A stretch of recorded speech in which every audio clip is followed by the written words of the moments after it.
Hey, what's up guys? Today's video I'm going to show you how to fix storage archive not showing up in your Instagram. So first of all, I'm going to show you how you can view it and how you can fix if you are not being able to view it. Head over to your Instagram app and get logged into your account. Tap three bar icon. Under how you use Instagram, tap archive. Now by default, this might be set to post archive. Go ahead, tap onto the post archive or whatever option is showing up. Then tap on stories archive. Now, as you tap on Stories Archive, you will be able to see all the stories that you have added till date. If you're not being able to see the Stories Archive, then this might be a technical glitch within the app itself. Close the application, long tap onto Instagram, tap on the eye icon. Here, scroll below, tap on Storage, and I recommend you to clear the data. If you clear the application's data, it will also delete your account. Temporarily, you can always log back in again.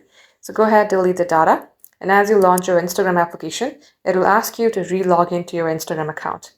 Once you re-log into your account, repeat the same process that I showed you at the start of the video.